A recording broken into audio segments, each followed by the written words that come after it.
Welcome again from CrossFit Bryanston for Breaking Muscle. Today we're discussing skipping, and eventually we'll get it into the double under. The big problem is people really don't know how to set up their rope in order to get the most out of it. First port of call is rope length.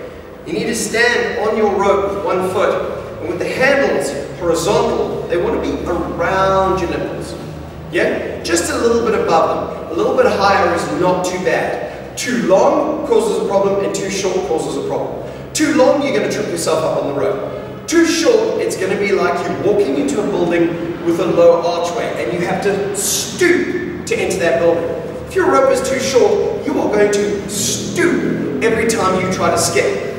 Skipping is straight up triple extension of the knees, ankles, and hips, and you're just bouncing through the ankle. You're using the mechanical advantage of the Achilles tendon, the stored elastic tension of the Achilles tendon, to allow you to hop up and down.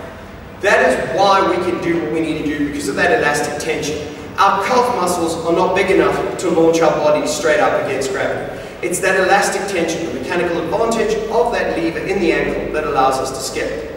When we set up for skipping, the big problem is people don't set up correctly. You want your hands just in front of you. I'm looking at the camera, but I can see the handles of my rope quite easily. You want no movement at the shoulder, minimal to none at the elbow, and a lot at the wrist. Your wrist wants to rotate. The wrist rotation will provide the power and the speed for your rope to continue to rotate around you. If you're using your elbow and your shoulder to try and generate that force, the big problem is you decrease the predictability of the rope. The rope is only that high off the ground, which means you just have to do a little hop to clear it. It's not a box jump, so we don't have to jump up huge.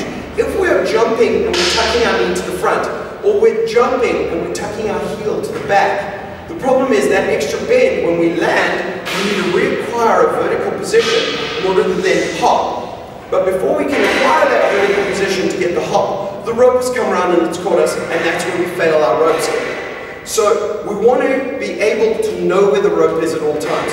And then it's just a simple case of practice. Elbows are slightly bent, you're relaxed, and you let the rope go around you. Nice and relaxed.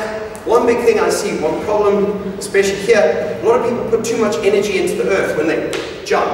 They make a lot of noise. You're diving into the ground the whole time, and you're not allowing that relaxation to allow you to skip. You're not allowing the stored elastic tension to go for you. So you want to be sort of stealth skipping, for want of a better word.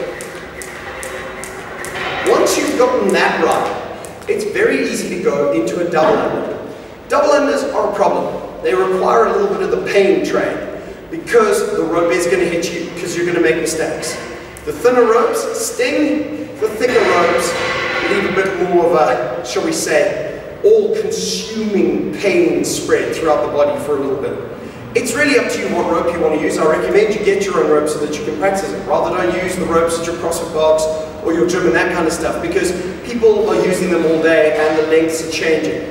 Rather get your own rope and you get used to the nuances of your rope.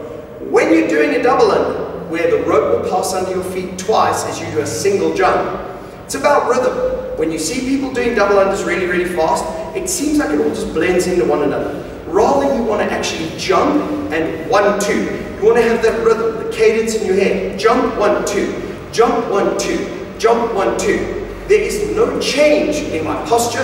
There is no change in how I'm doing anything except the speed of the rope and my height jump. If I'm skipping, and then I move into double unders, I jumped a little higher, and I was using a bit more impetus on the rope to get that double rotation. You've got to put that double rotation in. If you don't, you're not going to get the rope around quick enough. If you keep moving your arms, you're not going to know where the rope is, it's going to hit you, you're going to keep having failed attempts. Also your jump, if you are jumping and you're tucking up to the side or here, it's going to translate over to other things.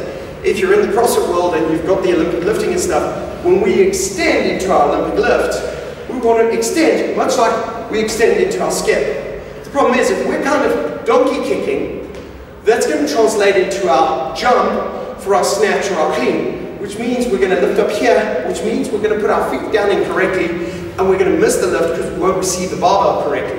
We'll be in a bad position in order to take that load. So really be mindful about how you jump and how you skip, because it has other transference to the other things you're doing. So until next time, hope that helps and a lot more of you start getting some double unders and have fun with it. Thanks so much. Bye.